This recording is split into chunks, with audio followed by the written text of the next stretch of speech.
Así que el Frente Amplio se dio cuenta que a pesar de haber contratado 28 periodistas, comunica muy mal. El derecho a rebelarse cuando el gobierno es de un tirano y ese tirano llegó a tal grado de poder que no permite que la población lo saque ni por medios pacíficos ni no pacíficos. Mañana que votan, y Julio, que era el único del grupo que era Frente Amplista, dice, votamos por no. Nosotros queríamos matar a Julio, y Julio, ¿viste? Habló por todos. Y el oficial dice, bueno, váyanse. Si hubieras dicho que votaba así, te dejaba preso para que no votes. Mi padre herrerista de la vieja época, incluso cuando fue presidente de la calle Herrera, mi padre cumplió 50 años de afiliado al herrerismo, no de votante, de afiliado. La calle salió presidente por Manini y Delgado no salió presidente por Manini. Le aportó 240.000 votos a la coalición y al sacar 60.000, al perder 200.000 o 180.000, que volvieron a sus lugares de origen, ganó el Frente Amplio.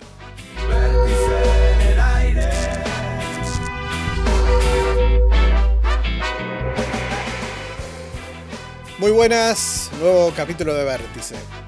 Es abogado, es docente y se convirtió en una de las figuras más disruptivas de la política actual.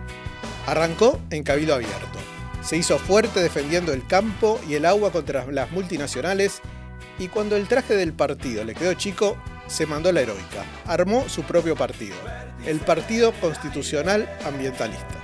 ¿Cómo andás, Eduardo? Muy bien, por suerte, un gusto volver acá. Exactamente. Pensar que ya vamos a estar por la entrevista número 80 y vos viniste cuando teníamos 6 entrevistas. Sí. Estábamos en el comienzo, ahí en mitad del 2024. Totalmente. Pero a mí me sirvió mucho esa entrevista. Bueno, me alegro mucho entonces. Uno que no tiene mucha difusión, todo suma. Y el programa no es por quedar bien contigo, pero lo hablábamos ahora. Empezó de una manera original el programa este. Después se multiplicaron programas como este. Y cada vez va a haber más streaming. Cada vez va a haber más, por suerte, sí. Sí, ahora creo Nacho Álvarez estrena en marzo. Claro. Gabriel Pereira pasa con En la Mira a YouTube también. También. Así que va a estar lleno de programas. Sí, va a estar, sí. Decime un poco para ir repasando cómo viene el tema UPM. Y es un hecho consumado. Se hizo lo que se pudo. Yo hice mi trabajo, dijo un juez. Un caso real en la época del presidente Jorge Valle. No lo voy a contar para no perder tiempo, pero hubo un expediente que estaba escondido y vino un juez subrogante porque el titular tuvo un problema de salud y lo activó. Ese juez hoy es ministro de un tribunal, increíblemente. En aquellos años era un juez de primera instancia. Y inmediatamente la corte lo removió. Y ese día, eso fue noticia. Ese día, después ya pasó. Y me acuerdo que le hacen una entrevista para televisión, ahí en la calle 25 de Mayo, en la vereda. Y el periodista le pregunta, me quedó grabado, incluso después con los años lo encontré y le conté, y dice, ¿usted se acuerda? Y digo, sí, yo me acuerdo. Digo, que le dice, doctor, señor juez, ¿qué opina de esta situación? Y el juez lo quedó mirando y dijo, yo hice mi trabajo. Y se terminó la nota, ¿viste? Se terminó la nota. Y se fue, voy por la calle 25 de Mayo. Bueno, eso es Nosotros hicimos lo que pudimos con UPM. Ahí había varios temas. La contaminación del agua, el uso excesivo del agua. Ellos usan 104 millones de metros cúbicos por día. Y vuelcan 80 millones. En realidad consumen 20, pero los 80 millones que vuelcan es para diluir los 36.000 kilos de químicos que tiran por día al río. Esos son cifras oficiales. A la larga va a tener consecuencias. Y después la tremenda inversión que el Estado hacía para que ellos se instalaran. Entonces, todos los problemas del Uruguay tiene hoy, la pobreza infantil, las jubilaciones, la seguridad, se resuelven con el UPM. Es la misma plata. Según la ONU, con 700 millones de dólares se elimina la pobreza infantil y adolescente. Y bueno, UPM paga casi, según cifras oficiales que nos dio el ministro de Transporte del periodo pasado, 2.996 millones de dólares. Bueno, y eso se consumó, quedó, y bueno, y hubo diferentes grupos de presión en el buen sentido, sociales, grupos ambientalistas, intereses también económicos, que hicieron lo que pudieron, pero lo empezó el gobierno de Tabaré Vázquez y lo continuó el presidente de la calle. Nosotros tuvimos una reunión con el presidente de la calle, éramos 11 o 12, estaba esta chiquilina que vino a tu programa. Ah, sí. Estaba en esa reunión y le planteamos, había gente de todo tipo. Y me acuerdo que el presidente nos dice que él tenía una estrategia con respecto a UPM, pero que no nos la iba a decir a nosotros. Bueno, salimos medios contentos porque... Y bueno, y la estrategia es que creo que le exigió alguna inversión que iba a ser en el año 2030, que le hicieran ahora, y después todo sigue igual. Así que eso quedó ahí, ya está. ¿Y ahora parece que puede haber otra UPM más? Bueno, yo hace como 3 años, cuando el presidente de la calle Pou inauguró el puente del río Cebollatí, un puente muy importante, un lugar muy lindo, en la Charqueada. Un lugar precioso, que se cruza con balsa. Esta balsa que es gratuita, va y viene, va y viene, va y viene, y cruzás y llegás a San Luis y al Chuy. Toda la ruta arrocera. El puente se hizo para los arroceros, que está bien, ¿no? Pero ya nos habían dicho a nosotros que estaba pensado en una eventual planta en el río San Luis, o en la Laguna Merín, o en algún río de por ahí. Y bueno, eso es algo que potencialmente se podría hacer porque en el Uruguay hay 1 millón de hectáreas forestadas reales y los campos con prioridad forestal son 3 millones de hectáreas. O sea que hay 2 millones sin forestar. Y bueno, se podría seguir forestando y como están dragando la Laguna Merín, que salen directo a Brasil, yo qué sé, es una gran... Hay como una resistencia social, ¿no? Ya se quedó, en el imaginario colectivo quedó como antipático la planta de celulosa. Entonces no sé si el sistema político se animará. Pero, pues está latente. Y si hay plata se va a animar. Sí, si hay plata se anima, sí. Eso no te quepa ninguna duda. Pero hay que ver. El tema es lo que Uruguay les da. Porque el agua en el Uruguay sobra. A mí me hizo ver el tema el gerente de OCE. El gerente de OCE me hizo una cuenta que me dejó así helado. Me dice, mire, el río Uruguay tiene un caudal de 6.000 metros cúbicos por segundo. Esa es la media. Ha llegado a tener 1.000 en épocas muy malas, pero ha llegado a tener 27.000 por segundo. Y en el año sube muchas veces. 6.000 metros cúbicos por segundo son 60.000 metros cúbicos en 10 segundos. Y son 600.000 metros cúbicos en 100 segundos. Si usted lo lleva 24 horas, la calculadora no le dan los metros. Y usted con el agua que pasa por el río Uruguay en 24 horas le da 40 litros de agua dulce a cada uno de los 8.000 millones de habitantes del planeta. A eso sumaré que el Paraná que está pegado es el triple. Entonces acá lo que sobra es el agua. Hay que cuidarla por cómo se utiliza. El problema del Río Negro era que no tiene caudal. No tiene 6.000 metros. No llega ni a 1.000. Entonces esa enorme cantidad de químicos. Pero es toda una discusión el agua. Y hablando del agua, ya que estás hablando del agua, contame tu opinión, Neptuno, Casupá, ¿cómo viene el tema? Bueno, ese? ahí yo era legislador y me informé mucho. Me informé mucho con el ministro de Ambiente actual, que fue a mi despacho. Él eligió a algunos diputados que creía, y yo creo que creía bien, que podían tener cierta afinidad con él, con su pensamiento. O sea, no fue a ver a todo el mundo. A mí fue a ver, me llevó una carpeta muy voluminosa, muy, muy buena, de todos los estudios de Arasatí, de todos los inconvenientes, etcétera, etcétera. La parte financiera, la parte ambiental, la parte del otro. Después hubo llamados a sala, donde fueron los ministros, fueron los de OCE, fueron todos. La posición mía, yo después que me reuní con Ortuño como director de OCE, que era él, y con la gente del ministerio, llegó a una conclusión que la mantengo.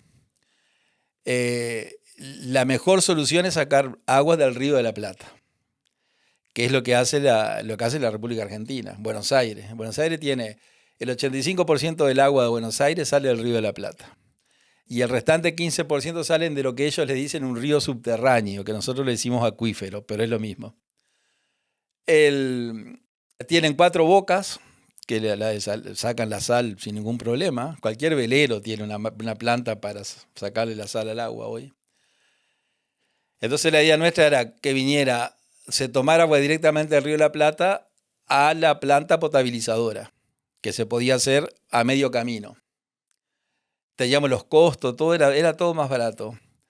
Lo que nosotros nos oponíamos del proyecto era de la piscina, que le dicen polder, que eran 300 hectáreas arriba del acuífero Raigón.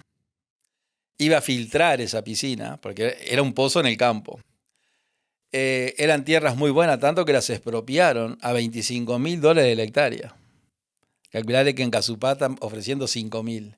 Ahí pagaron entre 15 y 25.000. Entonces, esa piscina de 300 hectáreas, ¿qué pasa? Hay cálculos que hizo la universidad que más o menos entre 60 y 80 días por año el agua es no potable.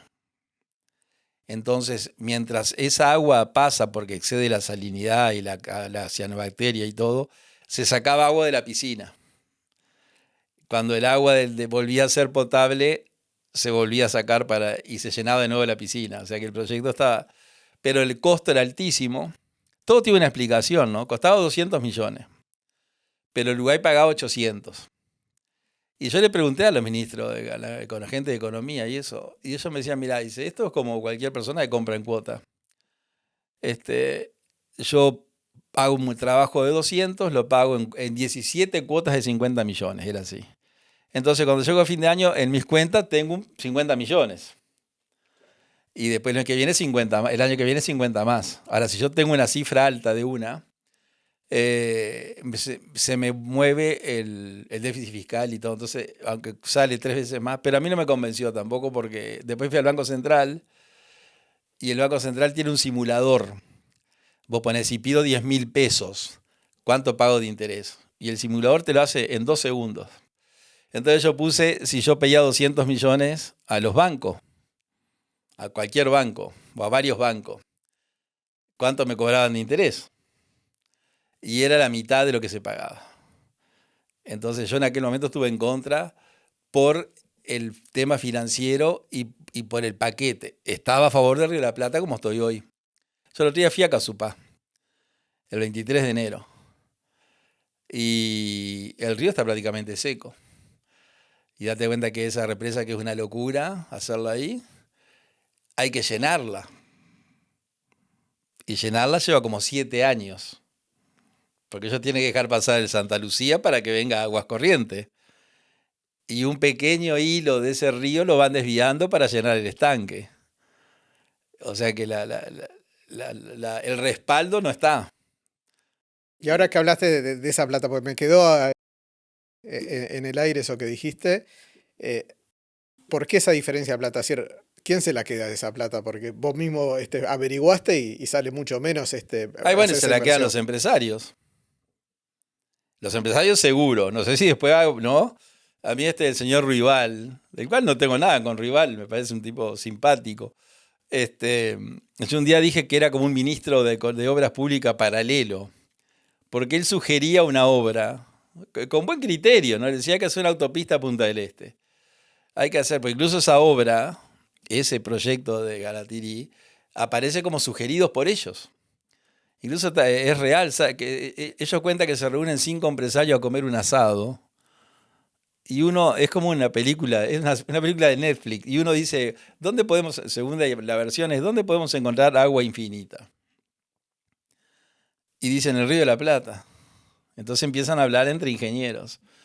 Entonces, según ellos, de ahí surge la idea, pero eso no es así porque la idea ya la tenía OCE, que se le había dado el BID en el año 70. El BID le dijo, acá hay que sacar agua. Pero no importa, ellos presentan el proyecto. Y cuando vos presentás un proyecto, que lo pensás, lo craneás, lo financiás, haces todo vos, te presentás a la licitación y vas con un puntaje ya preotorgado con respecto a otra empresa. Entonces casi seguro que la licitación la ganás, porque hiciste todo el trabajo.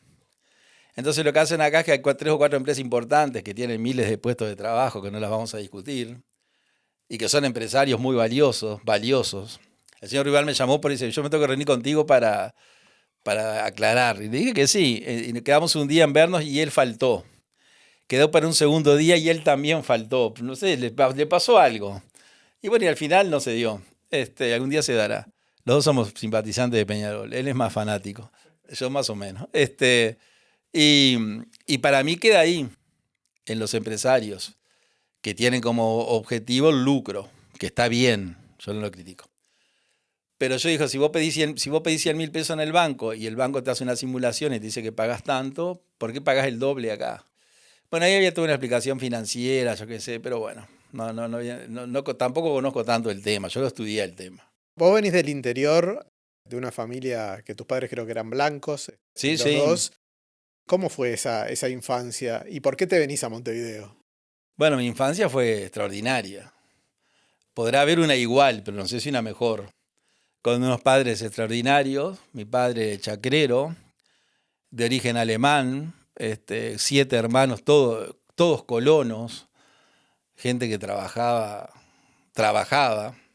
no como ahora, y yo me incluyo en los de ahora, ¿no?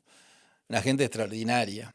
Mis abuelos que hacían todo, hacían la carneada. El otro día estuve mirando un video de carneadas como para recordarlas, ¿viste? Y los dulces, bueno, toda la manteca, todos nos reuníamos, muchos primos, por el lado de mi madre también. Y bueno, fui a un colegio salesiano, cosa que agradezco enormemente. Los salesianos dicen que son los jesuitas los mejores, pero yo creo que los salesianos tienen algo, porque transmiten lo mismo que el programa de primaria, más una cosa humanista. Inventaron el patio salesiano. El patio grande con los salones, todos al patio. Entonces uno sale del salón y cae al patio. Y el patio cruza el de tercero con el de cuarto, el primero con el segundo, el rico con el pobre. Ahí no hay diferencia. Cuando yo fui a la escuela era solo para varones. Y el colegio del Huerto, Nuestra Señora del Huerto, era el de mujeres. Yo tengo 3 hermanas mujeres y las 3 iban ahí. Y bueno, tuve unos padres extraordinarios, colonos, chacreros, mi madre maestra. Y tuve una vida muy programada, la cual no me arrepiento, ¿no? Hacer primaria, tomar la comunión, confirmarme, hacer el fútbol, hacer todo lo que se hacía. Tener amigos, mucho deporte, mucha cosa, reunirnos de noche a conversar. Salíamos y volvíamos de noche y hay una canción del Sabalero que dice barra corazón de esquina. Se llama Los Amigos. Barra corazón de esquina, patios de grisinas y sigue la canción. Y el Sabalero, que claro es de mi generación un poco mayor, yo decía, ¿por qué la gente se reunía en las esquinas? Y era en el interior, era el único lugar donde había luz eléctrica. La única luz de la cuadra estaba en el cruce. Entonces ahí nos quedamos conversando. Bueno, después terminé secundaria y para estudiar había que venir a Montevideo o hacer la UTU. También me gustaban mucho las letras, la filosofía, etc. Podíamos. Mis padres nos mandaron con diferencia de algunos años. Mi hermana mayor es médica, yo soy abogado, la que me sigue es veterinaria. La otra vino a estudiar y después optó por volver, pero podría haber seguido estudiando. Profesora de inglés en Paysandú. Y bueno, viviendo en pensiones. La pensión fue la experiencia más extraordinaria de mi vida. Me cambió la vida la pensión. De venir de una familia media acomodada a una pensión de 20 personas con un baño y 4 personas en una pieza, como decíamos nosotros. Turnándonos en turnos de 6 horas.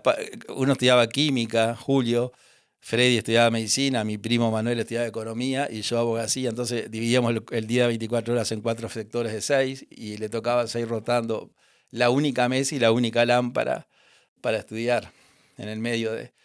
Y está. Y después conocí a mi esposa, que la conocí en Montevideo, y anduve muchos años de novio, una familia muy buena, que le debo mucho, extraordinaria, y me casé y bueno, y ya me quedé por acá. Y viniste y estaba la dictadura cuando viniste, Sí, ¿no? claro. ¿Y cómo fue estudiar justamente el Código Civil estando la dictadura? Y bueno, yo supongo que había cosas que estaban como vetadas. Sí, bueno, en la época de la dictadura, me acuerdo que mis padres me decían, vos no te metas en nada, los consejos. Eran blancos, mi padre era herrerista, mi madre wilsonista. Mi padre herrerista de la vieja época, incluso cuando fue presidente de la calle Herrera, mi padre cumplió 50 años de afiliado al herrerismo, no de votante, de afiliado. Y me acuerdo que el ministro Juan Andrés Ramírez le fue a Paysandú, entre otras cosas, y le entregó una bandera y una medalla de Herrera. Bueno, nosotros, yo te digo honestamente, yo en el pasaje universitario no tuve ningún problema, cero. La universidad estaba intervenida, nosotros estudiábamos, no había actividad política, y en el año 80 empezó una actividad política en la universidad, la empecé yo. Yo me incorporé a esa actividad con el plebiscito. Y ahí el Partido Nacional, la CGU, mucha gente que no la voy a nombrar, que hoy son diputados, que fueron senadores, eran de ese grupo. Muchos. Integrantes del gobierno del Partido Nacional, un altísimo porcentaje de esa generación. Y bueno, ahí empezamos a militar y el único problema que tuvimos fue el día del plebiscito. Es decir, la represión, honestamente yo te digo, hubo, no voy a ser un necio, pero nosotros que militábamos medio por el Partido Nacional y que eran de reuniones y cosas, ¿viste? A mí nunca me pasó, excepto el día anterior al plebiscito, que ahí salimos de una pintada, no me olvido más de eso, y en la calle Hermano Damasceno, que es Tacuarembó, y Galicia nos detiene una camioneta de la policía, éramos 4, que andamos, bote no, ¿viste? Pintando por todos lados, y nos llevaron a la seccional tercera, que estaba en calle Paysandú, está todavía Paysandú y Yaguarón. Bueno, nos tienen ahí como a las 10 de la noche y el policía nos dice, va a venir el comisario y vemos qué pasa. Y nos pusieron en una habitación y como a las 3 de la mañana cae una persona joven, mayor que nosotros, pero joven, que era el comisario. Y me acuerdo que nos paró a los 4 así contra una pared. Bueno, nos pegó unos gritos ahí, yo qué sé, y después dice, mañana que votan. Eso no me acuerdo. Y Julio, que era el único del grupo que era Frente Amplista. Después estaba Freddy, que era colorado, y mi primo y yo blanco. Antes que nosotros pudiéramos, digamos, reflexionar que votamos, dice, votamos por no. Ahí se medio sacando pecho, ¿viste? Nosotros queríamos matar a Julio, y Julio, ¿viste? Habló por todos. Y el oficial dice, bueno, váyanse. Si hubieras dicho que votaba así, te dejaba preso para que no votes. Claro. Increíble eso. Y después empezamos una militancia más activa, siempre en el Partido Nacional, con los jóvenes blancos. Hoy me cruzo con esa gente que tiene 65 y digo, mirá, cuando éramos jóvenes. ¿Y cómo ves aquel Partido Nacional con este Partido Nacional? ¿Cambió mucho? Y cambió, sí, porque cambió. Se transformó en el Partido Blanco. Viste que el Partido Nacional primero fue blanco. Después un Herrera, de los tantos, que en el Club Nacional funda un movimiento que termina siendo el Partido Nacional.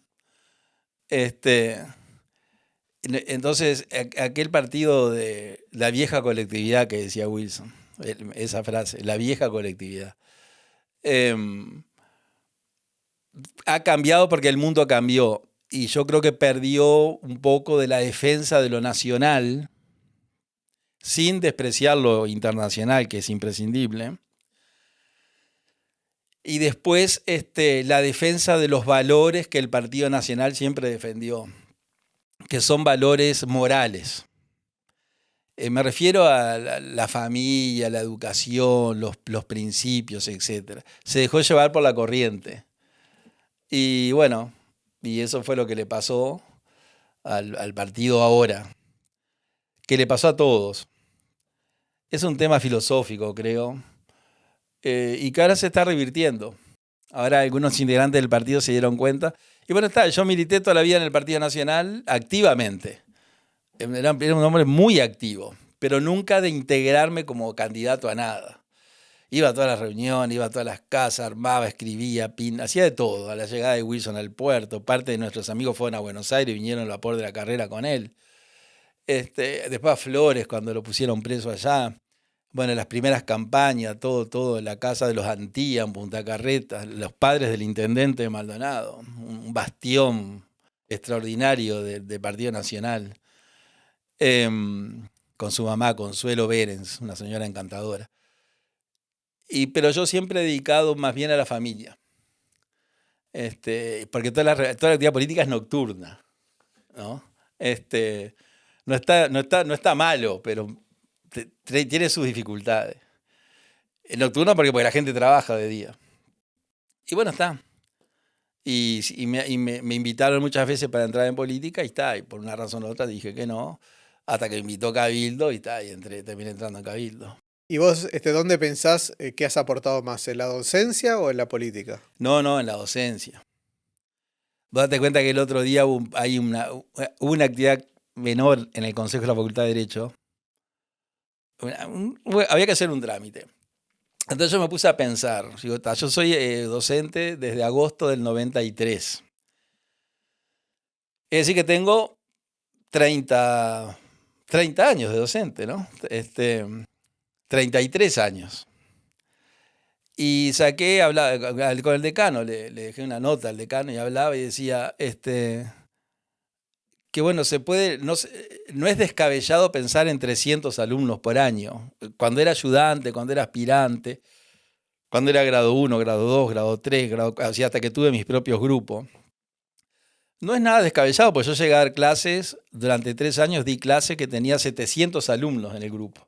Quedábamos en una iglesia, que yo parecía un pastor, me acuerdo, ¿viste? Al frente de toda la barra, y yo dando clases allá en el altar. O sea, pensemos en 400 por año, que fue mucho más. En 10 años son 4.000, en 20 son 8.000, en 30 son 12.000.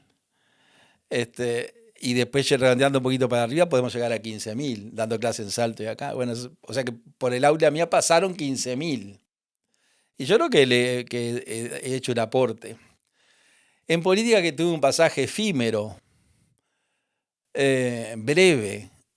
Bueno, lo que aporté según me dicen, porque la gente me dice, me escribe, me para. Fui al Palacio hace un tiempo que vinieron los colombianos que quería presentarle legisladores y los funcionarios me decían, era un aporte más jurídico. Yo tuve una concepción jurídica del Estado que viene de la formación que uno tiene. Entonces, ese aporte creo que fue bueno. Pero después es un tema muy difícil porque lo que le pasó al Partido Nacional también. Yo decía hace años, la izquierda se adueñó de la ética. Y la ética, si uno la tuviera que definir para un niño de escuela, es lo que está bien, ¿no? ¿Qué es la ética? Vos decís, es una rama de la filosofía, pero no te entienden. Decís, no, la ética es lo que está bien. Y el Frente Amplio, con un discurso inteligente, se adueñó de la ética y llegó un momento que si vos estabas en contra del Frente Amplio, no eras una persona que pensaras diferente, estabas mal. Y eso a algunos dirigentes del Partido Nacional y de otros partidos les llegó, los afectó. Entonces empezaron a ser medio centro, si somos de centro izquierda, y el Partido Nacional, la vieja colectividad que decía Wilson, tenía, en la época de que yo era niño, tenía un Aguerrondo que era de derecha, un Wilson que era una persona del centro y un Carlos Julio que era de centro izquierda. Y era extraordinaria la riqueza de ese Partido Nacional. Eso se fue perdiendo. También pasó con el Partido Colorado, ¿no? Sí, claro, mucho más con el Partido Colorado. Bueno, y el Frente creció con ese discurso. Entonces, después al Frente le llevó una generación a llegar con el discurso. Después tuvo en el gobierno otra generación, casi 15 años, ahora completa con estos 5. Y va a llevar una generación, revertirlo o empatarlo, que es lo que tienen que hacer los partidos que no son del Frente Amplio. Y hablando de los partidos que no son del Frente Amplio, ¿te has vuelto a hablar con Manini Ríos o no? Sí, Sí, yo con Manini no tengo ningún problema personal. Fue un problema estratégico. Es decir, yo consideré que... O sea, Manini a mí me hizo un favor porque me invitaron, ¿quiere ser candidato a diputado? Yo estaba en una reunión en la calle San Martín, en un estudio, estábamos grabando unas conferencias de Estado de Derecho. Un estudio como este. Y salí, había gente en el hall ahí del edificio y que pensé que venían por otro tema más porque ahí se grababa constantemente. Y me dijeron que eran de Cabildo Abierto, me venían a consultar si quería ser candidato. Me sorprendió un poco, bastante, porque faltaban 2 meses para las elecciones. Bueno, hice unas consultas, yo qué sé, en mi familia, y me dijeron que sí, que el otro. Bueno, cuando le dije que sí, hablé con Manini. Yo ya había hablado con Manini, que un día me había convocado como 4 meses antes en un apartamento que él tenía en la Plaza Libertad para hablar de UPM. Como ven, en general, a las 7 de la mañana. Y si usted podría a las 7 de la mañana, sí, le dije. Bueno, y después yo entendí que con el transcurso de la actividad política, mi presencia en Cabildo lo iba a perjudicar a Manini. Y yo creo que hay que ser leal.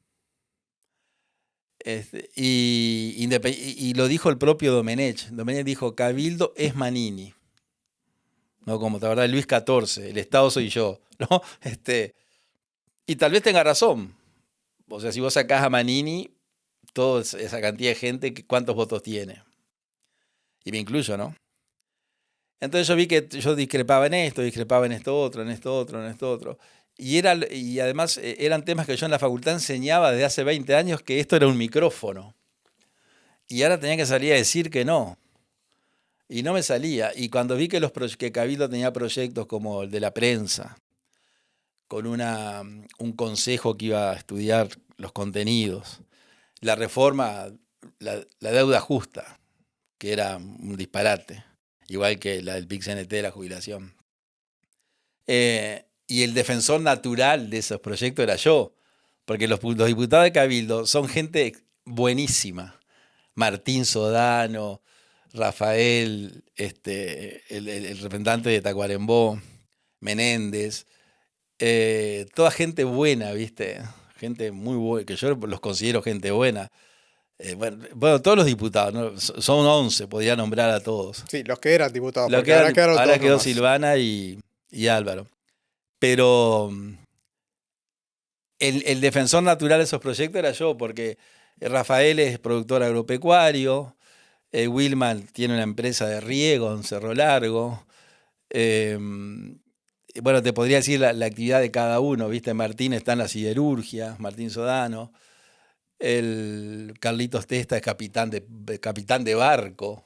Entonces, no, defender lo jurídico era yo. Y cuando vi que yo no le iba a poder defender, me reuní con él y en una charla muy amena le dije que le venía a hacer un favor. Digo, mire, vengo a hacerle un favor.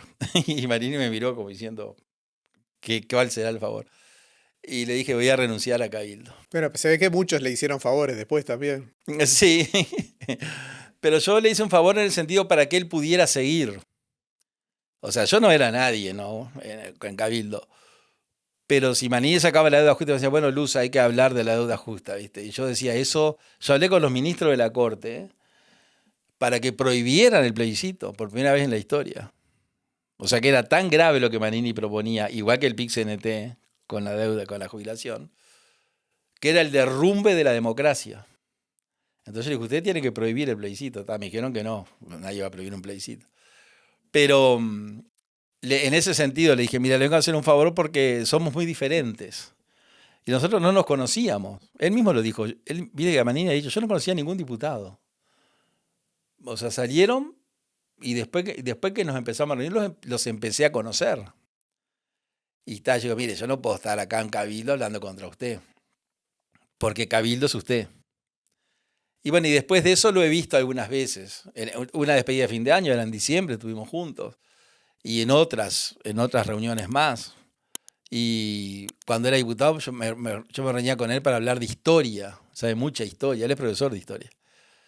Y yo te había hecho un comentario en el Parlamento de una frase histórica que es París bien vale una misa. que es cuando un rey, un príncipe ateo, gana una batalla y le dicen, bueno, para coronarte tenés que ir a misa. Y la respuesta fue, bueno, París bien vale una misa, ¿no? Si me quedo con París por ir a misa. Y yo se la adjudiqué a un personaje histórico. Y él me llama y me dice, mire que no es ese, es la guerra de los tres Enrique, que eran tres príncipes, se llamaban Enrique los tres. Entonces ahí me hizo ver, tenía razón. Pero yo no tengo un problema con Maní, al contrario, él es, tengo un buen concepto de él.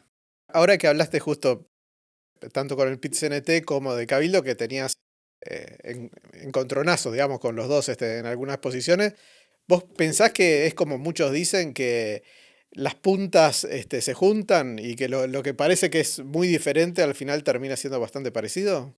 Y hablo, por ejemplo, que muchos dicen que muchos de los votos de Manini vinieron del MPP. Sí, los votos de Cabildo vinieron, es decir, Lacalle salió presidente por Manini. Y Delgado no salió presidente por Manini. O sea que Manini fue el fiel de la balanza, porque le aportó 240.000 votos a la coalición y al sacar 60.000, al perder 200.000 o 180.000, que volvieron a sus lugares de origen, ganó el Frente Amplio. O sea que en ese aspecto sí, en algún aspecto los extremos se juntan, en aspectos filosóficos. La ultraderecha y la ultraizquierda, ¿no? En el mundo vemos el ejemplo ese. Pero Manini sacó muchos votos de barrios, que Cabildo tenía los estudios hechos de información de la Corte Electoral, de una gran cantidad de votos de barrios donde habitualmente votaban al MPP. Y después departamentos del interior, los departamentos de la frontera, donde tenía diputados, te cuenta que Manini tenía diputados en Rivera, en Cerro Largo, o sea, tenía diputados del norte con Brasil, donde el MP tenía también mucha importancia. Y bueno, y después se revirtió. Ahora el Cabildo es un misterio. El error que cometió Manini, o sea, esto no es con el diario del lunes, yo lo dije antes, que Manini tenía que haber sido candidato a diputado. Porque Perrone es diputado por Manini.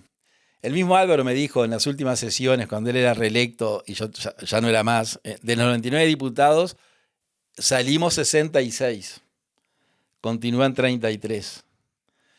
Y en esas sesiones posteriores al acto electoral, en una conversación que tuve con Álvaro, me dice, pensar que yo con 4.000 votos soy diputado y vos con casi 13 no. Y mi esposa, Silvana, sacó 2.000 y pico y es diputada. Pero por la ingeniería electoral, que nadie la critica, porque son las reglas, como Manini juntó 60.000 votos en todo el Uruguay y no le dio para el cargo del Senado, pero sí para poner en Canelones y en Montevideo como candidatos más votados los candidatos a diputados de él. Pero si él hubiera sido candidato a diputado, él estaría en el Parlamento. No está mal ser de senador a diputado, no hay jerarquía. Ahí en el Parlamento los funcionarios le decían la Cámara, tienen un dicho, los funcionarios. A los senadores le dicen medio así no sé si le dicen la monarquía o algo así, ¿viste? La aristocracia, no sé, medio, no respetándolos, todo lo contrario. Pero no está mal pasar de una Cámara a otra. Y él había sido un líder presente. Podría haber sido Manini, Perrone, por ejemplo. ¿Y qué te parece la postura que ha asumido ahora Cabildo Abierto? ¿Te parece que lo va a beneficiar en la próxima elección o va a terminar de sepultarlo esto de estar apoyando, digamos, a algunas cosas del Frente Amplio y que lo ha ayudado a sacar algunos proyectos? Y yo creo que lo perjudica. Porque date cuenta que la gente de Manini, la gente de Cabildo, que pescó en la izquierda, entre comillas, se fue. Entonces lo que quedó fue el núcleo duro, la familia militar, que yo conozco muchos de ellos. Y lo que la familia militar le interesa, Manini no lo consiguió ni con Lacalle ni con Orsi.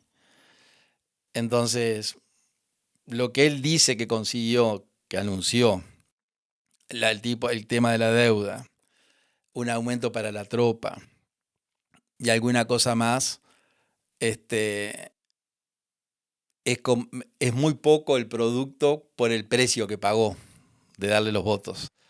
y creo que va a retroceder electoralmente. Además no está él, porque como dijo Domenech, Cabildo es Manini. Entonces si él fuera diputado, estaría todos los días en la tele, todos los días, y en la radio y acá, y en los diarios, porque él tiene una personalidad muy fuerte. Al estar Álvaro Perrone, Silvana, viste que mantiene un perfil muy bajo, y Álvaro es el que más se expone, pero ya no tiene una buena imagen. Yo escucho a otros políticos decir, no, pero Perrone esto, no se sabe qué hace, todo aquí, aquello. Entonces creo que lo va a perjudicar, porque el núcleo duro de Cabildo, las reivindicaciones que ellos quieren, Manini las perdió la oportunidad. ¿Te arrepentiste de formar un partido como independiente después de ver la votación que tuviste? No, para nada. Fue una experiencia extraordinaria. Yo cuando inicié la campaña de UPM, fue un experimento para mí. Lo digo con todo respeto. O sea, no es que haya utilizado a la gente. Pero yo quería saber si algo que estaba en la Constitución desde 1918 y que nunca se había hecho se podía hacer. Y dije, esta es la oportunidad. Entonces yo me ofrecí, hice todo gratis, poniendo plata de mi bolsillo, gastando tiempo y dinero. Y mis hijas me decían, papá, iba a unas casas que no tenían puerta, unos barrios, de esos barrios rojos, porque ahí pasaba el tren. Y yo quería, y bueno, y esto me pasó lo mismo. Yo quería hacer un experimento político de una persona que el experimento era una persona se va de un partido y en la misma legislatura funda otro partido y se presenta a la elección. En la historia uruguaya hubo 41 legisladores que salieron electos por un partido y se fueron del partido por el cual fueron electos. 3 renunciaron a la política, de los 41. 38 pasaron a un partido preexistente. No había ni un caso de alguien que hubiera formado un partido en el medio, con todo lo que implica. Porque yo hice lo mismo que hizo Orsi y Delgado, salvando la distancia. Tenía que juntar 500 convencionales, tenía que hacer la interna, yo tenía que hacer todo lo mismo. Lo que hizo Gustavo Salles, lo que hizo Vega, lo que hicieron todo. Y no me arrepiento, no. No me arrepiento para nada, al contrario. No me vino una depresión y qué horrible. La gente me decía, si vos hubieras seguido en Cabildo, el Perrón eras vos. Y era así, claramente.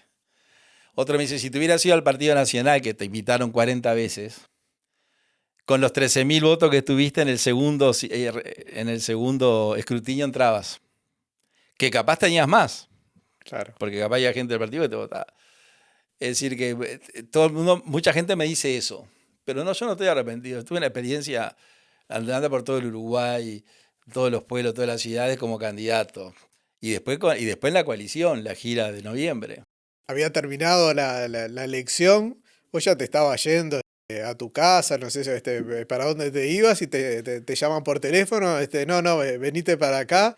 ¿Eso que fue por la galería? ¿Era solo para que aparecieras en la foto o además había otra cosa atrás? No, nosotros cuando a las 12 de la noche dijeron llegamos hasta acá, viste que las elecciones se resuelven cuando la corte dice, pero a los 20 minutos, no me preguntes por qué, es algo que hay que estudiar. A mí me voy a poner a estudiar después de grande estadística. Cómo las encuestas con 1.000 votos te proyectan 1.000.000.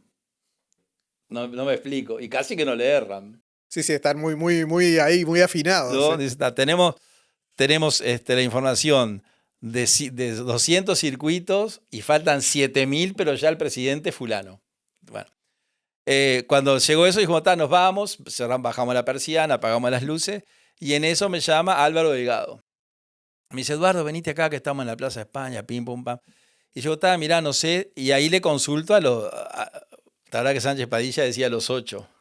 Bueno, nosotros éramos más que 8, pero no tantos más. Y digo, mirá, me llamaron, yo qué sé, yo decía de no ir. Y dice, no, tenemos que ir, que va, que... Entonces, un grupo de gente también muy valiosa. Y ahí fuimos. Me subí al estrado, me saqué la foto y después tuvimos unas reuniones y me dijeron, mirá, si a nosotros no nos importan los 13.000 votos tuyos, o sea, no resuelven nada, pero creemos que sos una persona valiosa, creemos, no sé. Y como no estás en el Parlamento, si nosotros ganamos, te queremos en el Ejecutivo. No sé dónde, nunca me dijeron. Entonces, ahí arranqué el apoyo a la fórmula de la coalición. Si no hubieran dicho nada, hubiera apoyado igual. Y bueno, y fue el resultado electoral, fue el de octubre. Yo estaba seguro que ganaba la coalición. Segurísimo. A mí me llamó un periodista, que no importa quién, y dice, Eduardo, ¿qué te parece? Yo digo, no hay ninguna posibilidad que la coalición pierda. No, ninguna. Digo, primero porque en la elección parlamentaria de octubre ganamos por 100.000 votos. Y después porque me pasó algo el 10 o 12 de noviembre en una radio. Yo televisión casi que no miro, pero escucho mucha radio y estos programas que te transmiten cosas, ¿viste? Y estaban en una radio entrevistando a una persona que yo no sabía quién era, porque no le reconocí la voz. Entonces esa persona decía, así textual, y lo tengo guardado, decía, bueno, el déficit fiscal es alto, pero si pensamos en la pandemia, que fue una cosa espantosa que paró el mundo, con razón o sin razón lo paró, en la sequía más grande de la historia, en un gobierno de 5 se gobernó medio normal 2. Hubo 3 años que se perdieron. Entonces el déficit se explica porque hubo que subsidiar esos 3 años. La inflación, un 7%, era más baja, era un 6%, es absolutamente razonable. La desocupación, un 7%, está en una baja histórica. La masa salarial, que yo no sabía lo que era, que es el dinero que hay en plaza, dijo esta persona, y ahí me enteré, es la más alta de los últimos 20 años. El salario real bajó en la pandemia, pero luego se recuperó y creció. La inversión extranjera se multiplicó por 10. El banco, entonces empezó a alargar. Y yo dije, ¿este tipo quién será? Todavía pensé que era el subsecretario de Economía, que yo lo conocía de vista, conocía mucho a Arbeleche, que había hablado con ella muchas veces, pero no tenía relación con el subsecretario. Yo digo, este debe ser blanco, ¿no? Entonces el periodista le dice, ¿y entonces ustedes qué proponen? No me olvido más de eso. Cuando dijo, entonces ustedes qué proponen, dije, ¿quién era? O'Donnell. Era O'Donnell, que la primera vez que lo escuchaba yo en la campaña. Y dice, bueno, nosotros lo que proponemos es que todo siga igual. No se toca la política banco centralista, no se toca el grado inversor, no se toca la ley de inversiones, no se toca nada. Oye, está cumpliendo. Está cumpliendo. Pero vamos a atacar lo que este gobierno no hizo, que fue la desigualdad, la pobreza y no me acuerdo qué otro ítem. Entonces yo dije, si nosotros ganamos por 100.000 votos en octubre, y la figura, el único ministro que se sabía, no se sabía quiénes eran los ministros, se designaron después de marzo. La única figura que el Frente anunció para dar tranquilidad a los inversores extranjeros, que era O'Donnell, que era socio del estudio, acá medio vecino tuyo, del estudio que maneja todas las multinacionales del Uruguay, que tiene, las oficinas son 8 pisos, ¿no? Y que todas las grandes empresas son clientes de ellos. Y dijo, si este hombre dijo eso, es imposible perder. ¿Y lo analizaste después? ¿Por qué se perdió? Sí, bueno, sí, después lo analicé. Yo creo que hay muchas causas. Bueno, primero, el Frente gana por 80.000, o sea que remonta a los 100.000 de la elección parlamentaria y suma 80.000 a la elección presidencial. Es un fenómeno electoral. Sí, aunque ahí hay traspasos también de votos, ¿no? Sí, Porque sí. cuando sube uno, baja el otro. Sí, claramente, se queda en la mitad. Exacto. Bueno, ahí lo que pasó fue, según mi concepto, es la coalición republicana, en lugar de decir lo que iba a hacer y lo que había hecho, se dedicó a pegarle al frente. O sea, solamente a hablar mal de Orsi. Yo que hice la gira con ellos, toda la gira de Álvaro la hice con él, y con Ojeda, y con Manini, y con todo el equipo. Cuando llegábamos a los departamentos, íbamos a los clubes del Partido Nacional. Y yo le decía, escuchá, no habrá que ir, no sé, a Bartolomé Mitre y Cerrito, no sé, a una esquina, a ver quién viene. No tiene sentido ir a la sede del Partido Nacional, si ahí sabemos que son todos blancos o colorados. Bueno, entonces no se hizo una campaña en general, se hizo una campaña para los votos que ya estaban. no se defendió bien lo que se había hecho. No se informó, había que informarle.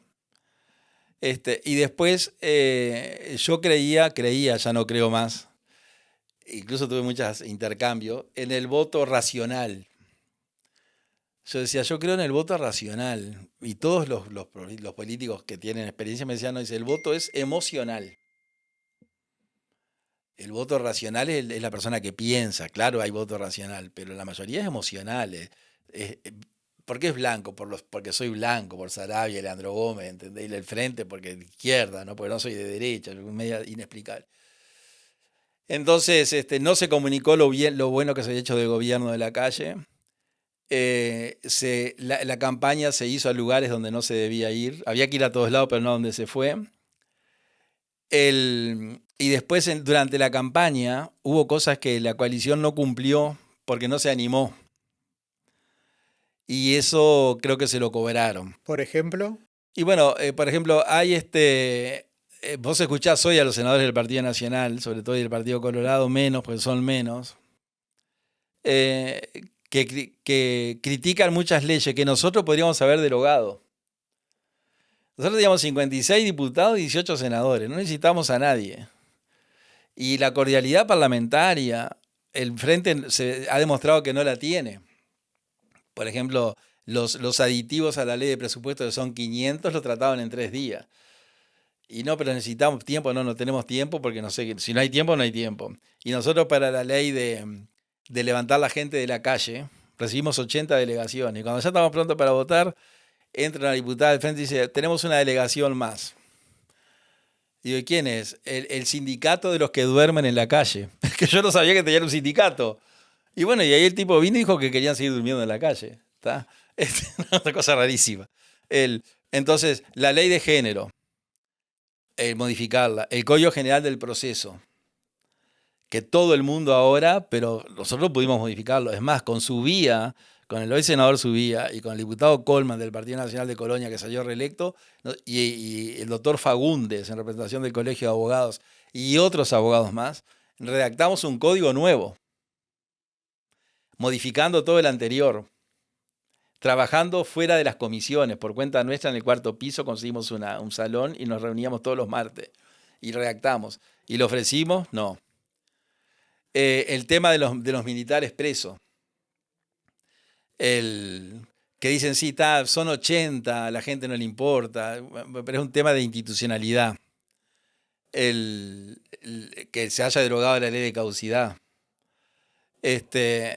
Entonces, son temas muy populares que nosotros teníamos que haber cambiado, ¿entendés? Entonces vos sumás. Hablan de Valeria Ripoll, no, porque Valeria. Entonces yo le decía a alguna gente amiga, pero vos pensás con lógica. Es decir, si una persona se enojó por Valeria Ripoll, ¿el enojado va a ir a votar a Cose? No. El enojado puede votar a Orsi. Y no tengo nada contra Cose, pero sí, yo estoy enojado porque Valeria Ripoll vino para el Partido Nacional. ¿Y vas a votar a Cose? Que es del partido, por lo menos ahora se presentó por el Partido Comunista. Entonces, para mí fue una serie de factores. Y después, como yo le dije, la gente del litoral sufrió mucho la diferencia cambiaria. Y el gobierno no hizo prácticamente nada por la diferencia cambiaria, excepto el impuesto a la nafta. Y yo un día me crucé así en una sesión con la ministra Albeleche, que es una mujer muy técnica, muy formada, tremendamente capaz. Tiene una forma de ser parca, ¿viste? Una mujer seria, digamos. Y yo me arrimé a ella y le digo, mire, ministra, usted arregló todo lo grande, pero medio se olvidó de lo chico. Entonces hay que encarar lo chico. Y ella me sonrió, bueno, sí, Lu, no sé qué tal, y me fui, ¿viste? Tampoco era el lugar, porque era una sesión. Pero también nos olvidamos de algunos temas del pequeño, que de repente con una palabra o con una promesa el Frente se lo arreglaba. Y después los partidos de derecha hacen cuentas. Son un esclavo de las cuentas, y está bien. ¿Hay partidos de derecha? Sí, sí. Y los partidos de izquierda hacen cuentos. Vos le cambiás una vocal, la A por la O y la O por la A, y cambiás todo el panorama. Entonces, el Partido Nacional, el Partido Colorado, el presidente del Banco Central, obsesionado con el déficit fiscal, obsesionado por la inflación, obsesionado porque le den los números, ¿viste? Obsesionado por el grado inversor, obsesionado por el riesgo país. Y viene la izquierda, y no le importa ni el riesgo país, ni el grado inversor, ¿entendés? Si hay que gastar, se gasta, porque lo demostraron ellos. Partido de derecha e izquierda, bueno, siempre hubo. Le pasa que, lo que yo te decía hoy, nos fuimos del tema. La izquierda se adueñó de la ética. Entonces vos podés decir que sos de izquierda. Y tú es macanudo. Ahora, vos podés decir que sos de derecha. Y sí, claro, pero ya estás mal visto. Entonces hay que decir las cosas.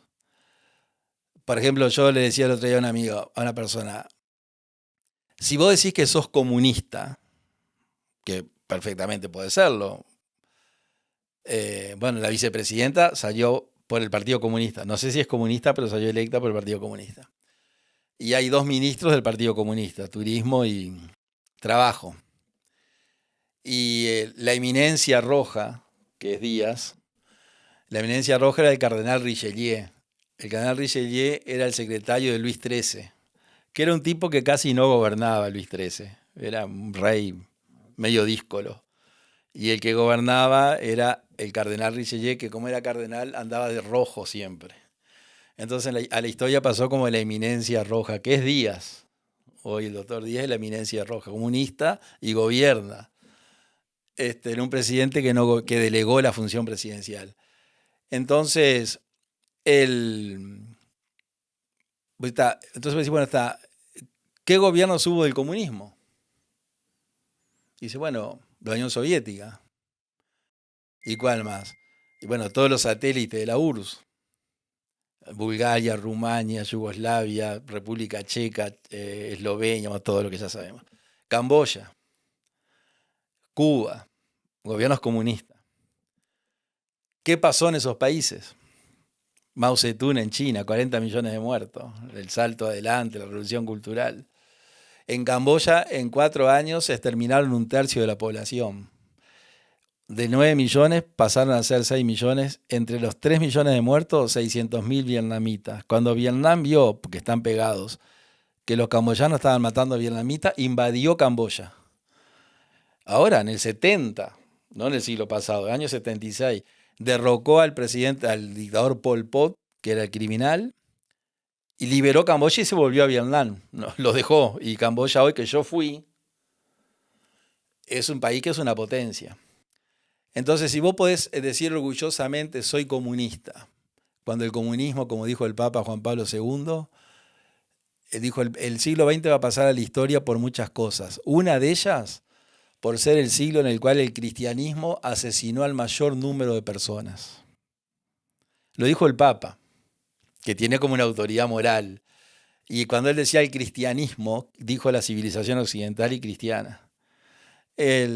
Entonces, si vos orgullosamente podés ser de partidos que han asesinado gente, que han destruido economías, que han dejado países ricos pobres, como Cuba. Cuba en el año 59 tenía el PBI más alto de América del Sur. Tenía más vacas que Uruguay. Competía con Uruguay en la producción de carnes. Entrás en Google y preguntás cómo era Cuba en el 59. Era un país rico Cuba. Bueno, mirá cómo está.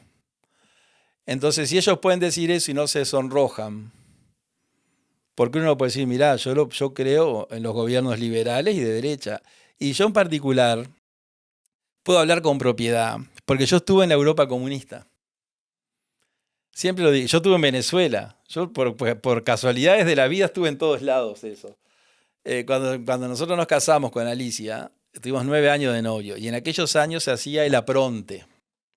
El apronte era que comprar una licuadora, una plancha, una veladora, una heladera. Ahora no se hace nada. Pero en aquellos años, vos cuando estabas de novio y sabías que te ibas a casar, empezabas con el apronte. O sea, a comprar el alojamiento del hogar.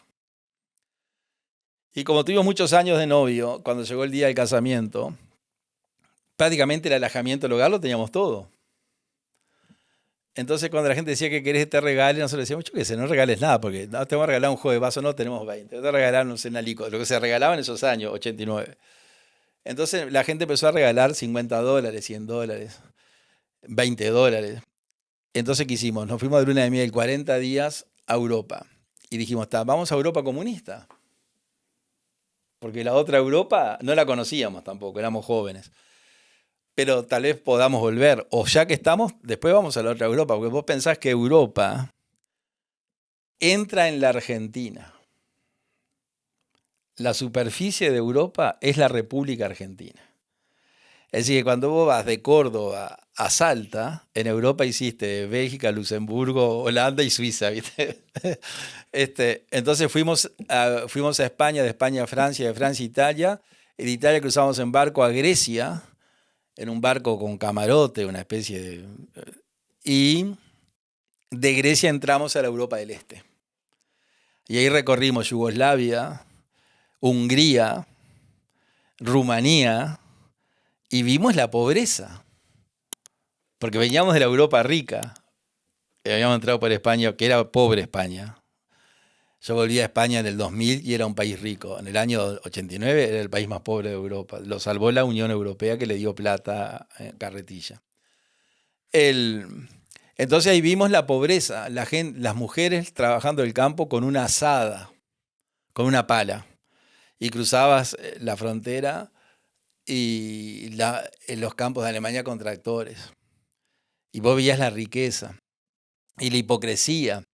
Nosotros cuando entramos en Yugoslavia, que hoy son 7 países, Letonia, Croacia, Bosnia-Herzegovina, Montenegro. En aquel momento había muerto Tito, el dictador presidente, que tenía como un comunismo atenuado. Cuando entramos en Yugoslavia no nos dejaron bajar del bus.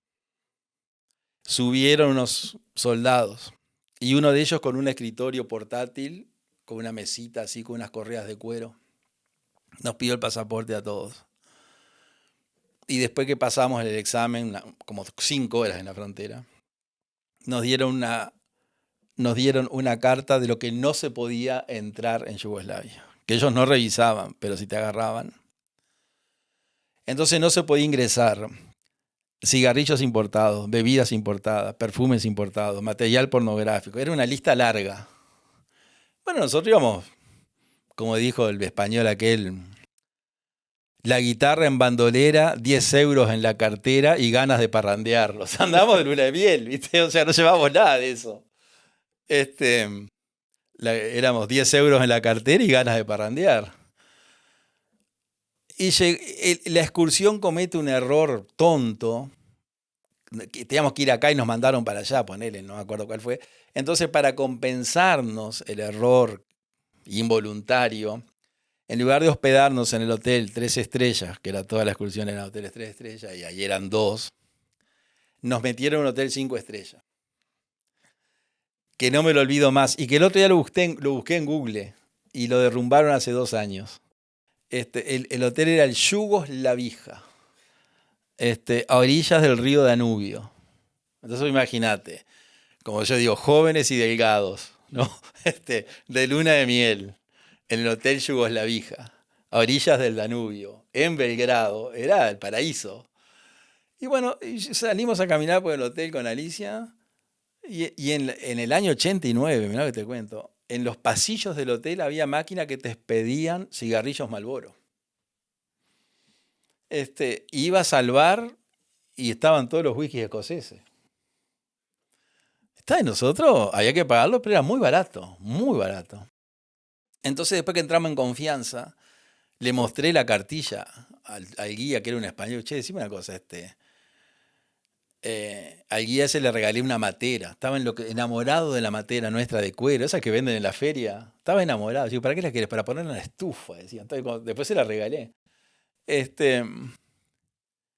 Digo, cuando entramos nos dieron esto. Me dice, sí, claro, es así. Es decir, acá te paran en la calle. Y digo, sí, ¿y esto? Dice, no, pero este es el hotel del partido. Acá se hacen los encuentros del Partido Comunista de Yugoslavia. Y acá hay de todo, me dice. Y eso y muchas cosas más. Temas de pornografía y todo lo otro, estaba todo permitido. Y nosotros veíamos a la gente pobre. Y cuando fuimos a Budapest, en Hungría, Viste que Budapest son 2 ciudades, Buda y Pest, y el Danubio al medio. El Danubio es un río extraordinario. Y los jóvenes, nosotros éramos jóvenes, nos mezclábamos con los jóvenes. Ya se respiraba algo, que algo iba a pasar, había como un deshielo. Pero la gente triste, había tristeza, como la canción de los limareños, ¿viste? Qué tristeza. Una canción muy buena que hay, de que la cantan ellos. Había tristeza, era una economía derrumbada, había pobreza. Ibas a una tienda y los tipos eran como empleados públicos, le daba lo mismo si le compraba, si no le compraba. Mirá, en Yugoslavia la plata era el diners, como la tarjeta. Vos dabas $100, te daban 100.000 diners. Nada valía nada. Y yo decía, pero esto no se puede sostener. Y bueno, después fuimos a Alemania. Y la Alemania era hasta las carreteras con calefacción. No tenían 40 grados, pero tenían 2 grados. Y entonces cuando había -8, el hielo se derretía. Y cruzabas a Berlín Oriental. Y yo estuve ahora en noviembre en Berlín. Y fui al muro. Y vos veías los edificios extraordinarios cruzando la calle y de este lado del muro toda esa arquitectura soviética. Y bueno, eso se cayó. Yo siempre digo, el muro nadie lo tiró, se cayó.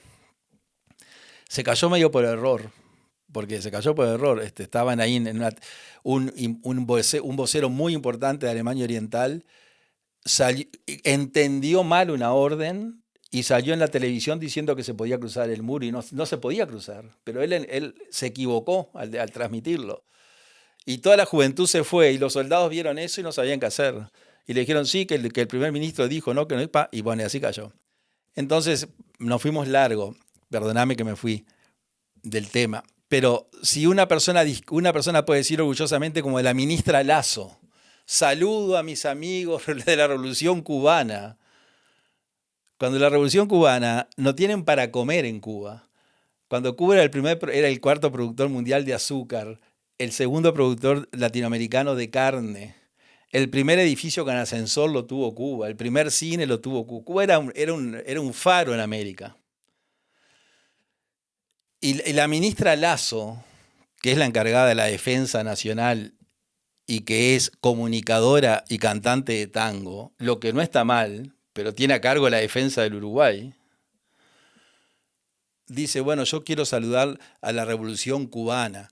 Y entonces vos escuchás al ministro de Trabajo y a toda la gente de la izquierda duras, saludan a esto, saludan a Maduro, no condenaban a Maduro, y andan tranquilos, no se les mueve un pelo, ¿entendés? Y eso porque se adueñaron de la ética. Entonces la persona que dice, mira, yo soy de derecha, o sea, si eso es la izquierda, yo estoy en la otra parte, yo soy de derecha. Y soy, desde el punto de vista económico, soy liberal, que es lo que ha sacado a la gente de la pobreza. Hablando de la pobreza que hablaste muchas veces, y hablaste también que te habías encontrado con O'Donnell antes de que fuera electo, y dijo, una de las cosas que va a hacer la izquierda es sacar la pobreza. ¿Cómo viene? Y no han hecho nada. La ministra Lustenberg, que yo la aprecio a Cristina Lustenberg porque éramos vecinos de despacho. Y una mujer que trabajaba con mucho compromiso. Y más, fue la única diputada que cuando se aprobó una ley la vi llorar de la emoción. Lloraba, no pudo contener el llanto de la alegría que tenía cuando se aprobó una ley que el Frente se la rechazó siempre y que trataba el tema de la pobreza. Ella redactó un proyecto con un equipo multidisciplinario en el cual unificaba una cantidad de oficinas que existen hoy, departamentos, pim pum, que a todos se le da plata, en una cosa única que iba desde la Presidencia de la República hasta los gobiernos departamentales, y armaba un organismo para el tema ese. Cuando se aprobó, se puso a llorar en el Parlamento porque no podía creer, se votó por unanimidad, con algunas modificaciones. Una modificación se la sugerí yo y me dijo, sí, la cambiamos ahí en la sesión. Y bueno, y la pobreza va a llevar su tiempo, porque la pobreza no es si ganás 15.000 pesos sos pobre, 15.001 ya no sos pobre, pues es así. Bueno, te doy 15.001, te saco de la pobreza, no es solamente eso, hay que sacar todo, la estructura, la educación, el saneamiento, los barrios, la formación, los accesos, lleva un trabajo, una generación. Pero hay que empezar a hacerlo. Y el Frente no ha hecho nada de eso. Ha despilfarrado dinero en estos meses, viajando, designando gente acá y allá con sueldos, que esto y lo otro. Y de eso no ha hecho nada. Pero el Frente, yo lo admiro, el Frente Amplio. Yo tengo un programa de YouTube y viste que la filósofa, todo el mundo dice que es judía, es judía, pero en realidad es alemana, Hannah Arendt, nació en Alemania, es judía de religión. Ella decía que un gobierno que miente no es para que la gente se crea la mentira. Ella dice, un político que miente no es para que la persona se crea la mentira porque no se la va a creer. Pero le miente para que la persona se confunda y al final no sepa qué es verdad y qué es mentira. Entonces, cuando la persona no distingue la verdad de la mentira, no distingue el bien del mal. Y cuando la persona no distingue el bien del mal, vos haces con esa persona lo que querés. Lo dijo ella, que pasó por los campos, por todo. Y el Frente tiene esa virtud. Yo espero que en las próximas elecciones hay un núcleo, un 30% de Frente Amplista, porque yo digo que el Frente es una religión. Que después, hace unos días estaba leyendo a Churchill, y Churchill dijo, o sea, yo sin leerlo a Churchill, y claramente le reconozco la autoría, no voy a ser tan atrevido así que yo me di cuenta. Churchill dijo, el socialismo es una religión cuyo Dios es el Estado y sus profetas son los burócratas. Lo dijo en el 42, el socialismo es una religión, el Dios es el Estado. Yo sin leerlo a Churchill, que lo leí después, había dicho lo mismo, el budismo, el cristianismo, el islamismo, el frente amplismo. Se transformó en una religión porque el vicepresidente Sendik dijo, vamos a poner una heladera o un ropero que estos nos votan igual. Eso es la expresión más despreciativa que yo escuché decir un político a su votante. ¿Qué pasó? Los votaron igual. Después, en la elección que vino, Sendik mismo dijo, ya no alcanzo una heladera y un ropero. Y no siguió la frase, pero pienso que habrá querido decir, ahora necesitamos un celular y una laptop, ¿viste? Pero, entonces, Valcorba fue el 25 de agosto, el día del comité de base, a un acto en festejo. El subsecretario de Economía es Valcorba. El que nos quiso robar la plata, el ideólogo de la banquerización obligatoria, que fue a España a estudiar cómo se había hecho y vino y lo trajo acá mandatado por Astori. Y ahora Tolosa te quiere robar los dólares. Ahora, él le dice a todo el mundo, es malo tener dólares, vendan los dólares. Si el 70% de los depósitos uruguayos están en dólares. Si los uruguayos los hacen caso a Tolosa, el dólar se va a 20. Entonces el Frente es un drama. Entonces el ministro dice, el dólar tiene que subir. Tolosa dice, tienen que vender. Una cosa rarísima. Pero bueno, Valcorba fue el 25 de agosto y dijo, o sea, hubo un militante que le reprochó que el Frente no estaba cumpliendo con el programa. Y entre los 60 personas que había, estaba infiltrado, en el buen sentido, un periodista de búsqueda que estaba grabando el acto. Y Valcorba dijo, lo que pasa es que el programa no se puede cumplir. Entonces, ¿cómo no? Dice, nosotros para cumplir el programa necesitamos 4.000 millones y tenemos 200. El programa nuestro es incumplible. En una palabra, les mentimos. Cuando Valcorba dijo eso, que fue un escándalo, salió toda la barra, Betiana Díaz y las senadoras y todo, a decir, sí, tiene razón Valcorba, porque nosotros no tenemos programa, nosotros tenemos un plan programático que necesitamos 20 años para cumplirlo. ¿No te das cuenta de eso? Eso lo dijeron todos. Bueno, si eso lo hubiera dicho Lacalle Pou, Bianchi, Da Silva, Luz, no sé, yo no soy nadie, pero esos senadores de peso importante, era un escándalo en la interna. El Frente no se le movió un pelo. Siguieron adelante, reconociendo que el otro día pasé por el comité de base más importante del Frente de la Costa de Oro, que es el comité de base Shangri-La. Vos pasás por ahí, de noche parece una automotora de autos de alta gama. Tienen 5 cuadras de Volvo, BM, lo pueden tener. Y había un cartel que decía cumplan. ¿Vos te imaginás que el comité le ponga cumplan? Le saqué fotos. A los 4 meses de asumir Orsi, la bancada de diputados del Frente Amplio llamó a Sánchez, y a O'Donnell al Parlamento y les reprochó que no tenían nada para hacer. Date cuenta que en el periodo de la calle Pou, el 86% de los proyectos de ley que se aprobaron venían del Poder Ejecutivo y el 14% del Poder Legislativo. Le reprocharon al gobierno que no tenían trabajo. El Parlamento este año no trabajó nada. Aprobó la rendición de cuentas y después hasta que no llegó el presupuesto, nadie trabajó. Pero en el presupuesto trabajan 21 de los 99. El resto hace lo que los 21 le dicen. Se forma una pequeña comisión que yo la integré, 21, y esos discuten, van, vienen, suben, bajan, consultan, se matan 45 días y después le dicen al resto, tenés que votar esto. Che, ¿qué hago? Y votá esto. Y los diputados votan lo que le dicen sus compañeros. Entonces, el Frente le ha mentido. El de sabemos cumplir, yo lo cambié por sabremos mentir. El otro día una persona me dijo, supimos mentir. Dice, no diga sabremos, supimos, que es mejor. Es el gobierno de los mentirosos. Porque lo que dijeron no lo están haciendo. Y yo, si hubiera una elección hoy, yo no sé si gana el Frente, pero un 70% de los que lo votaron, lo votan. Date cuenta que el ministro Negro era fiscal. Por lo tanto, un tipo alejado de la política. Porque la Constitución le prohíbe a los fiscales tener actividad política. Gana Orsi, que delega la función presidencial, es muy largo de explicar, no tenemos tiempo. La delegó en los copresidentes Sánchez Díaz y en los ministros. Que ellos mismos lo dicen. Entonces, Díaz trae a su compañero negro, fiscal como él, y lo mete de ministro del Interior. Una persona que no podía saber nada porque hace 30 años que no puede hacer política. Y cuando ingresa dice, bueno, ministro, ¿qué plan tiene con los narcos? Estamos derrotados. Una frase bíblica, ¿no? Con los narcos estamos derrotados. Y bueno, y con los no narcos no tenemos plan.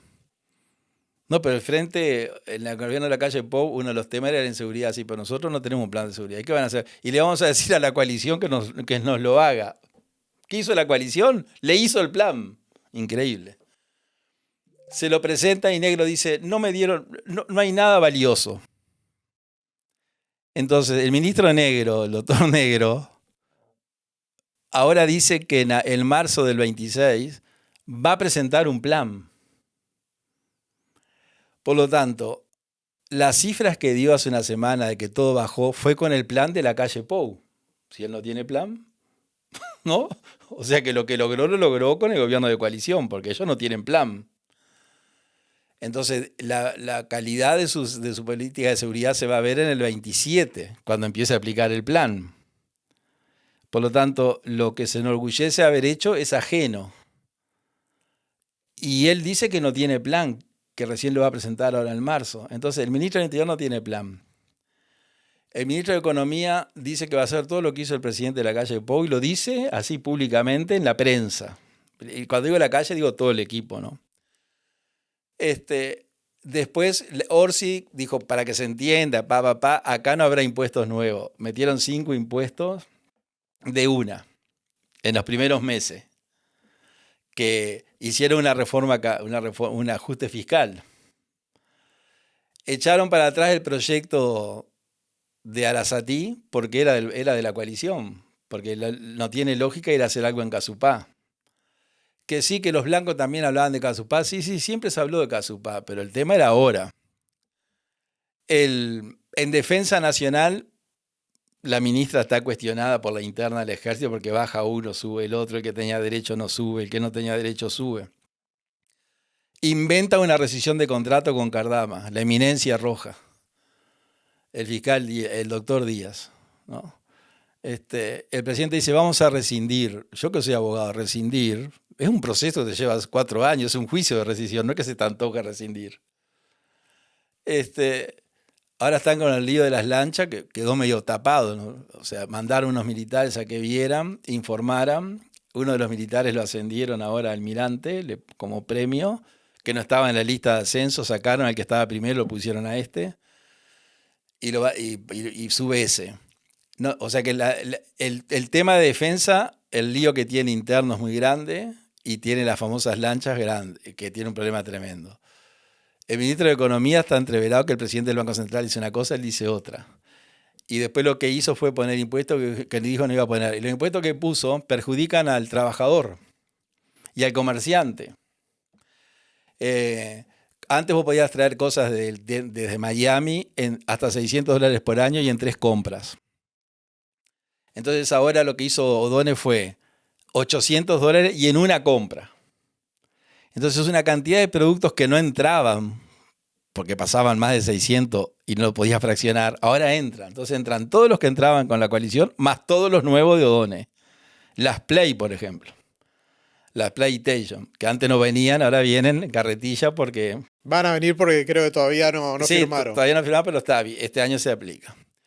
El FONASA. Le vamos a sacar porque estaba... No, lo que la gente le devolvían del FONASA era de él. No es que le devolvieran mal. Era lo que le correspondía devolver. Si ellos hicieron un cálculo mal... Bueno, otra cosa que falló el gobierno de coalición fue en esa, que yo medio trabajé con eso, que era la salud. La salud es una estafa. El gobierno, cuando yo era diputado, el sistema de salud recaudaba 2.400 millones de dólares por año de cuota y el Estado le daba 700 millones más. Le daba porque no alcanzaba. Y eso se repite. Eso se debió haber hecho. No se hizo. ANCAP. Los 200 trabajadores de ANCAP. ¿No? ¿Qué es lo que no hizo el gobierno de la calle Pou? Cerrar el Portland hubiera ganado, no sé si hubiera ganado, pero era lo que la gente esperaba, que nosotros hiciéramos algo diferente al frente. Entonces la ley de género, el proceso penal, los juzgados, cerrar, bueno, si la división de Portland de ANCAP, según cifras oficiales, del año 2000 al 2025, perdió 800 millones de dólares para darle laburo a 180 trabajadores. 800 millones, ahí tenés la pobreza de Lustenberg. Solamente con ANCAP, una generación, 20 años, la planta de Portland cerrada, eliminabas la pobreza, porque no es darle plata, es toda la infraestructura, la educación, la formación y todo lo otro. Con los 180 obreros de ANCAP. Cuando el gobierno de la calle Pou, sí que se cierra, que no, que esto, que el sindicato, bueno, hay que cerrar la planta de Portland, y el sindicato que haga lo que quiera. Y le hago paro, y haga paro. ¿Cuánto va a ser? No sé. Al presidente Sanguinetti el Poder Judicial hizo un paro de 85 días. Y bueno, el Poder Judicial no le importaba mucho a Sanguinetti. Pero bueno, hagan paro. Bueno, no hay combustible. Bueno, lo traemos de la Argentina. Le compramos a Brasil si es más barato. En algún momento, el obrero, el trabajador va a dejar el paro. Porque, ojo al gol, el que no trabaja no cobra. Si no trabajas no te pago. Entonces, bueno, la división Portland de ANCAP. Entra este gobierno y la ministra de Industria dice, el año pasado perdimos 25 millones, este año vamos a perder 30. Entonces cerramos Paysandú, llevamos a los obreros de Paysandú a Minas, con sueldo, vivienda, viáticos, escuela, todo, y seguimos manteniendo esos 180. Bueno, ahora el sindicato ANCAP, el otro día escuché un sindicalista de ANCAP y no tenía argumentos. Los periodistas le decían, pero ¿usted no le parece que 25 millones por año? Sí, pero se cuenta que los lazos sociales, entonces es mentira, ¿entendés? Entonces eso fue lo que no hizo. Entonces voy a decir, ¿por qué perdió la coalición? Y habrá perdido por muchas razones, pero las que yo veo son esas. Se hizo menos de lo que se prometió, pudiendo hacer, estaban los votos. Se fue blando en algunas cosas, debió haber sido más. Y el frente te la juega. El frente no tiene problema en mentir porque hace cuentos, como yo digo, ¿viste? Te dice una cosa, hace otra. Y bueno, yo espero que esa masa flotante, en la elección que viene va a haber 170.000 electores nuevos. Lo que está pasando en el barrio se fue a la derecha. Todos los presidentes de izquierda perdieron porque la gente no los votó y por corruptos. Porque no perdieron las elecciones porque la gente no los votó. El que no está preso está requerido. En la Argentina perdieron por ladrones. Le ganó Milei, con la fusta bajo el brazo, le gana la reelección. En Chile, Boric, que fue un presidente comunista prudente, tuvo la derrota más grande de la historia del Partido Comunista, de un partido en una elección chilena, 7-3. En Bolivia Evo Morales quedó cuarto. Ganó uno de derecha, segundo centro derecha y tercero otro de derecha, cuarto Morales, requerido por corrupción, por violación de menores, por de todo. En Perú, que es un país muy raro. Yo te iba a decir, pero en Perú terminan todos presos los presidentes. La economía está siempre bien. Es la mejor economía de América, una cosa rarísima. Pero los presidentes todos terminan. No importa si son de izquierda, derecha, del medio, terminan todos presos. Pero los últimos son de izquierda. Los últimos presidentes presos son de izquierda, bueno, y el último Castillo, del Partido Comunista, preso. Que entró un presidente joven, 37 años, de derecha. En Ecuador, la derecha. En Colombia, Petro, que es de izquierda, y el que está primero en las encuestas es el delfín de Petro, Césped. Pero los segundo y tercero, que es centro derecha y derecha, en el balotaje, que este muchacho no llega al balotaje, o sea, no gana en primera vuelta, le suman y le ganan en segunda vuelta, como pasó con Katz en Chile, que perdió la elección con la candidata comunista y la robó en segunda vuelta porque se sumaron todo el resto. Es decir, que todos los países de América del Sur, bueno, Venezuela. Brasil es el único que aguanta, digamos, que parece va a quedar que Lula... Brasil, que está Lula, hay que ver qué pasa en las elecciones, y Uruguay, con Orsi. Que yo creo que la elección del 29, si esto sigue así, va a perder el frente. ¿Vos vas a estar en la elección del 29? Yo estoy retirado de la política. Estoy haciendo esto, conversando y estudiando y leyendo, y capaz que en el 29, o sea, me toca reunir con la gente mía, entre comillas, con los 40 que somos 40, y resolver qué hacemos. ¿Viste? Entonces las opciones son, el menú es, no hacemos nada, que es lo que hemos resuelto hasta ahora, pues no tenemos representación, no tenemos nada. Continuamos con el partido, hacemos una prueba, nos unimos a otro partido preexistente, hay una cantidad de partidos chicos o nuevos que quieren armar algo. Bueno, yo la verdad que con la mano en el corazón digo que si me preguntas hoy no sé qué decirte, sé que hoy no estamos en política. Y bueno, en Venezuela, viste que ahora está como yo le digo, la presirvienta, que es Delcy, sirvienta de Trump. O sea que Venezuela ya a la izquierda, yo estuve en Venezuela en el 2005. ¿Y qué te pareció lo que hizo Trump? Me pareció bien. Y me llama la atención el Partido Nacional, ¿viste? Pero el Partido Nacional se olvidó de que eran blancos. A mí un día la calle Herrera me dijo, nadie defiende a los blancos como usted. Porque escuché una sesión del Parlamento y estaban ahí en una discusión y él la vio y después tuve oportunidad de encontrarme y él se ve que vio esa discusión. La no intervención, todo eso está macanudo, pero antes de la no intervención, en la década del 40, hubo un gran canciller uruguayo y representante en la ONU que fue Rodríguez Larreta, de los del diario El País. Y él esbozó una doctrina que si vos la buscás en Google, en el mundo se estudia como la doctrina Rodríguez Larreta. O sea, se le reconoció la autoría, que es el derecho a rebelarse cuando el gobierno es de un tirano. Hay que entrar en la definición que no vamos a entrar. Y ese tirano llegó a tal grado de poder que no permite que la población lo saque ni por medios pacíficos ni no pacíficos. Entonces, en la década del 40, cuando estaba la efervescencia de la Guerra Mundial, de la Segunda Guerra Mundial y de la reconstrucción de Europa y todo lo otro, Rodríguez Larreta, representante uruguayo de la Nación Unida, tiró esa teoría de que se podía intervenir los países.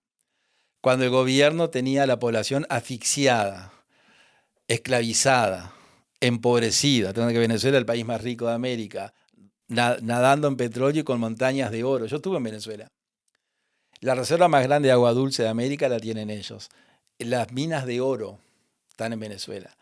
El petróleo, ni hablar, la primera reserva del planeta. Y después el campo, la sabana famosa venezolana, unos pastos así.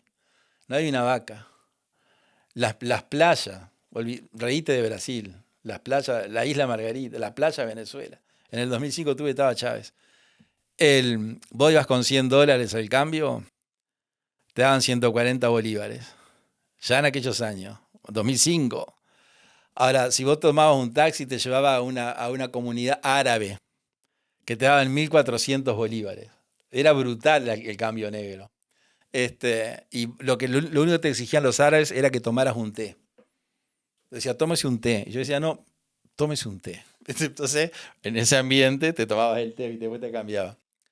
Entonces, la doctrina de Rodríguez Larreta dice que Maduro se presentó a las elecciones y perdió las elecciones legítimamente. El testaferro de Maduro, que es Saab de apellido como los autos, ¿verdad? Los autos Saab, los suecos, se hizo multimillonario comprando todos los alimentos de Venezuela. Compraba alimentos, por ejemplo, a $10 el cajón y el gobierno le daba 30. Esa diferencia la repartían. Está probado esto. Lo detienen a este hombre, lo ponen preso, lo extraditan a Estados Unidos y cuando Estados Unidos en la época de Biden lo va a juzgar, Maduro le promete a Biden que lo largue. Primero porque lo involucraba él y segundo que en las elecciones él iba a respetar el resultado electoral. Entonces lo liberan. Hay un indulto. Ahora ayer lo detienen. Lo detiene el FBI en Caracas. El FBI. O sea, Estados Unidos ya invadido, ya ocupó. Entonces, ¿qué es lo que dice esa teoría de Rodríguez Larreta? Si hay un pueblo que tiene en el gobierno un tirano, que por la fuerza no lo puede sacar porque tiene toda la fuerza, y por las vías democráticas tampoco porque gana las elecciones y no entrega el poder, el pueblo tiene derecho a rebelarse. El derecho a la rebelión, que no es de Rodríguez Larreta, viene de John Locke, un filósofo inglés, que a su vez lo vino de más atrás. El padre del liberalismo europeo. Locke era médico, pero un tipo que escribió sobre filosofía y el Estado. Y esa doctrina Rodríguez Larreta ampara, entre comillas, jurídicamente lo que hizo Trump. Bombardeó 4 barrios de Venezuela que no murió nadie. O sea que estaban avisados. Váyanse que van a caer algo. Porque nadie denunció un muerto en esos barrios, en las bases esas. Entró, lo sacó a Maduro, mató a la Guardia Cubana. La Guardia Cubana, yo creo que si Maduro estaba secuestrado por los cubanos. Lo que no querían es que Maduro fuera un Allende. Viste que Allende se suicidó, lo mataron y hoy es un referente. Bueno, la orden creo que era a Maduro, si los americanos entran hay que matarlo. Que quede como que luchó, que se enfrentó. O sea que los americanos le salvaron la vida. Mataron los 32 o 38, 40 soldados cubanos. Se los llevaron, una cosa rarísima. Entraron hasta Caracas. 20 helicópteros, no sé cuántos aviones. Bajaron, se los llevaron. Y dejaron toda la estructura actual. Eso tiene una explicación. Los americanos aprendieron de Afganistán. Estados Unidos luchó en Afganistán contra los talibanes, todo lo otro, y llegó un momento que dijo nos vamos. Y cuando se fue de Afganistán, abandonó todo. Y esa fuerza democrática que había en Afganistán fue derrotada por los talibanes y hoy es un desastre Afganistán. Y eso yo creo que los americanos lo aprendieron. Por eso es la explicación que hayan dejado toda la estructura venezolana. Dejaron a la presidenta, a Diosdado, a todos esos que todo el mundo conoce hoy, bajo las instrucciones del gobierno de Estados Unidos.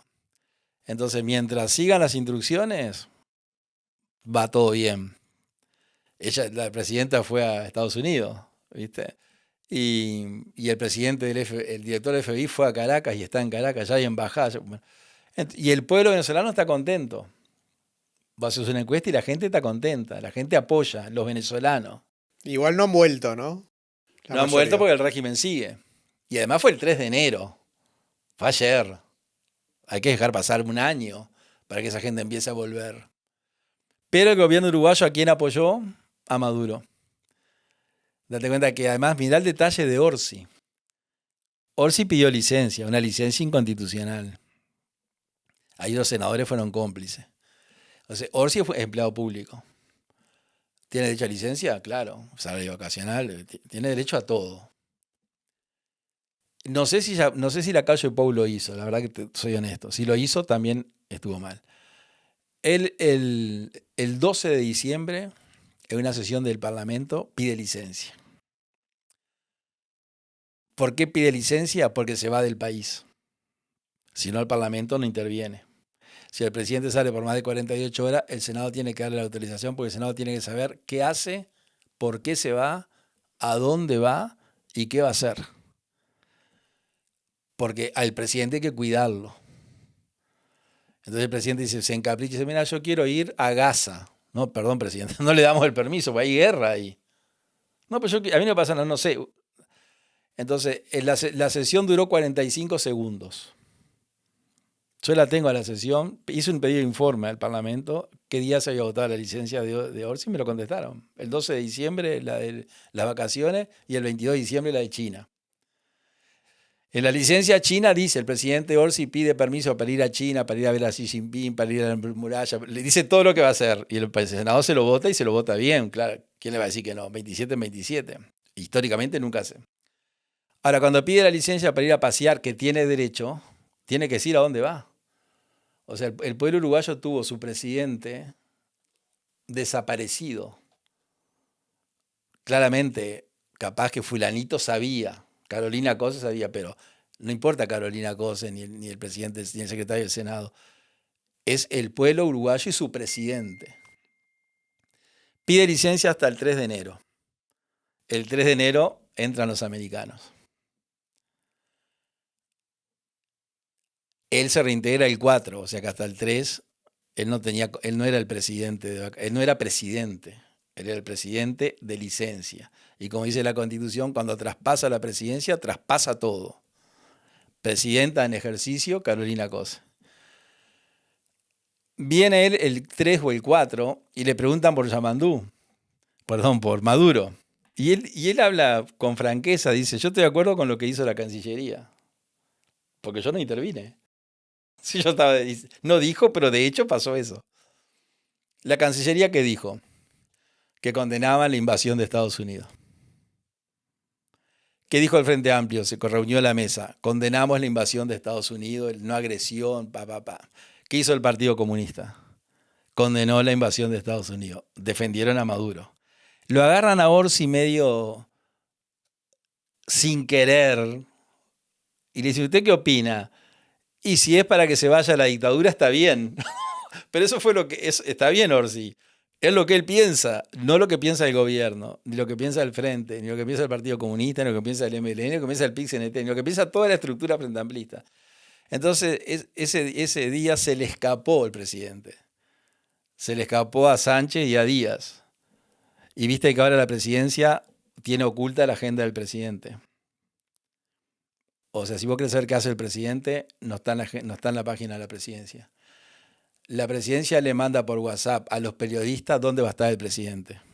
Si va a inaugurar una escuela en Pando, le dicen a las 6 de la tarde el presidente va.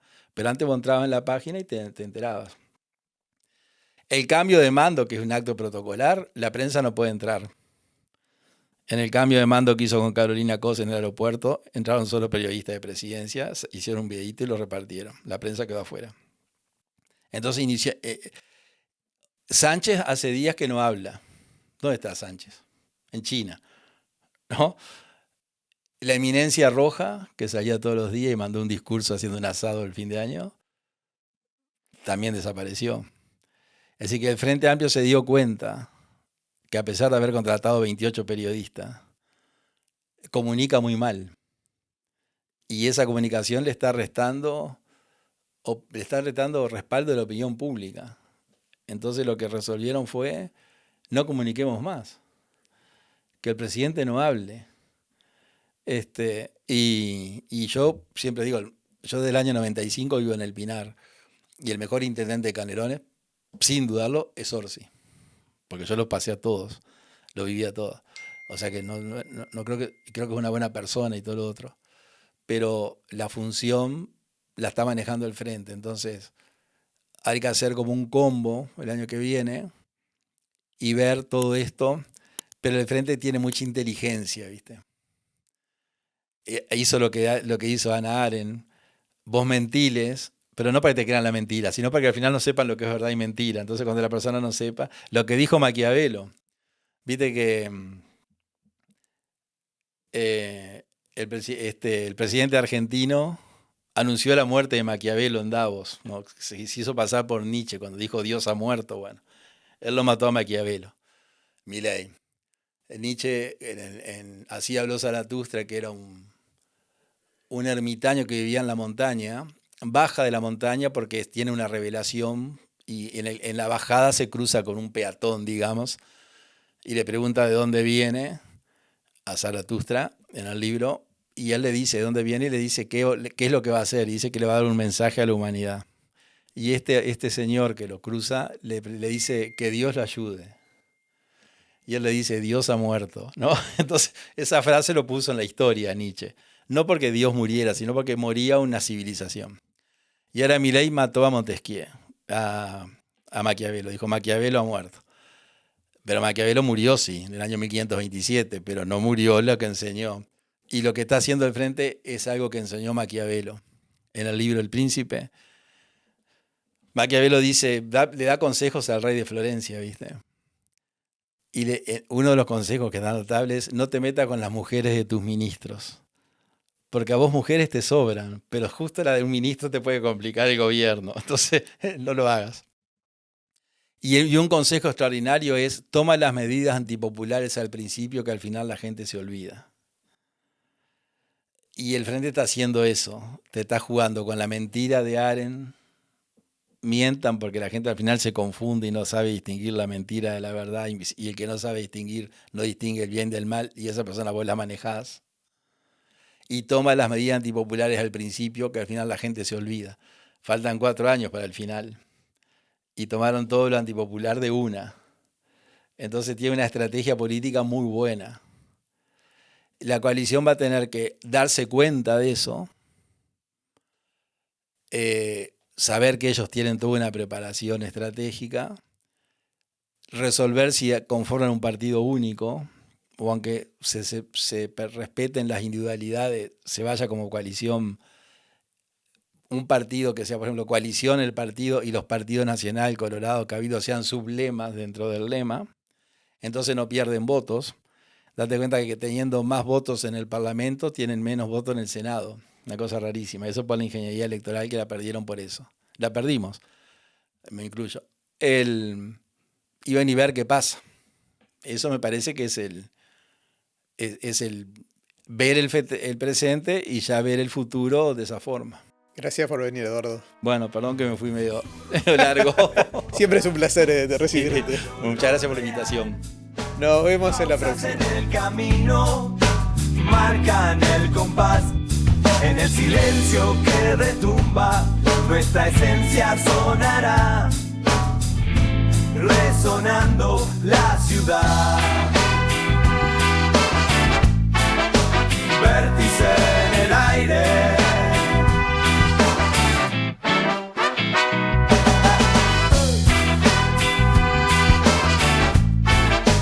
Vértice en el aire.